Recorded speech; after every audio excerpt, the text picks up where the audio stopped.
Hello and welcome, all you econ fans, whether you're here by choice or if you are feeling forced to watch these videos.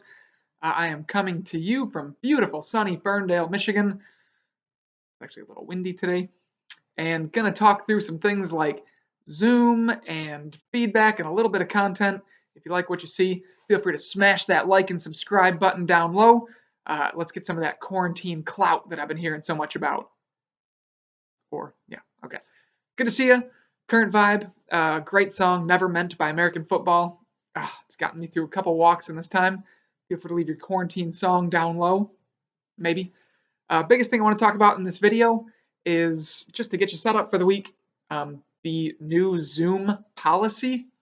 So basically the idea here is the school wants you to know that we're hearing you, even though, well, and we are offering an additional service in this time, which is sort of specific class Zoom meetings. For example, tomorrow, first period, tomorrow for me is Tuesday, April 14th, your first period is going to meet from 11:30 to noon.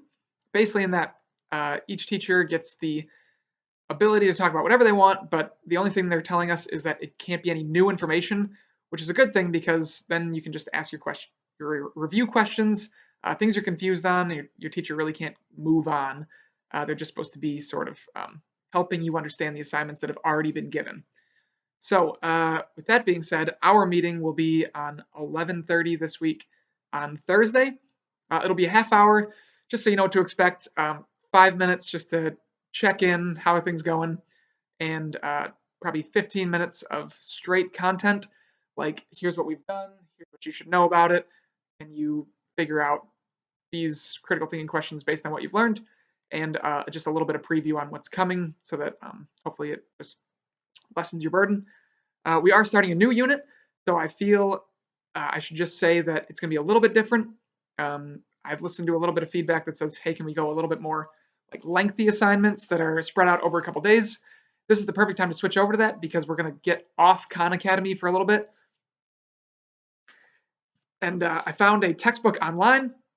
If you did the Padlet last week, which all of you did pretty much, you should see that it's all about the labor force, wages, why people get paid what they do, and how we can fix wages, or do they need to be fixed. Basically, we're going to use that textbook, and I have posted like a document on the PowerSchool page. Just use the document to roll through the textbook, answer questions, click on the links inside of it. I think it should be pretty step-by-step, like here's what you need to know and here's how you should know it. And then once you get it done, hopefully by Thursday, you can have a lot to talk about or listen to when we do our class Zoom meeting. So it'll be a little bit different, but I think it's going to be very user-friendly. When you're finished, there's going to be a link on the class page to a Google Drive. All you have to do is just find the Google Drive and upload it. It'll say Economics Distance Learning. Find the right date, boom, turn it in, get your points. Speaking of points, I have almost completely updated grades. I would urge you to just take some time, go on PowerSchool and check your grade, make sure it looks right. Generally speaking, the supply and demand quiz assessment went off without a hitch. I checked in some of the other assignments, things like, have you been keeping up with the Khan Academy? Have you turned in some of the exit slips that I was asking for? If you've been doing those things, you should be very happy with the grade. If you're not, lots of time to fix it, and we'll figure it out together. No question about it. So take some time.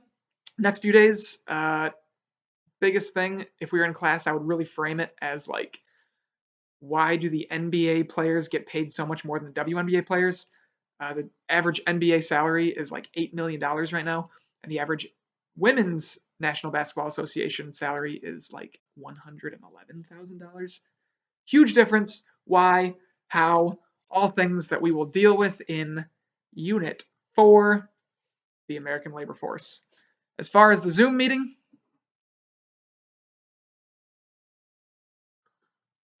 join or die. Here's the thing. In your gradebook, all your teachers are just going to have a big old slot that says Zoom meeting.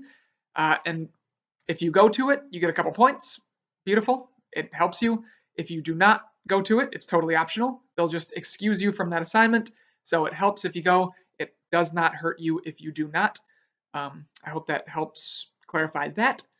And as I reach 5 minutes, I will say, hope this helped answer some of your questions. The audio's been a little messed up, so I hope you can hear me and have just a fantastic week.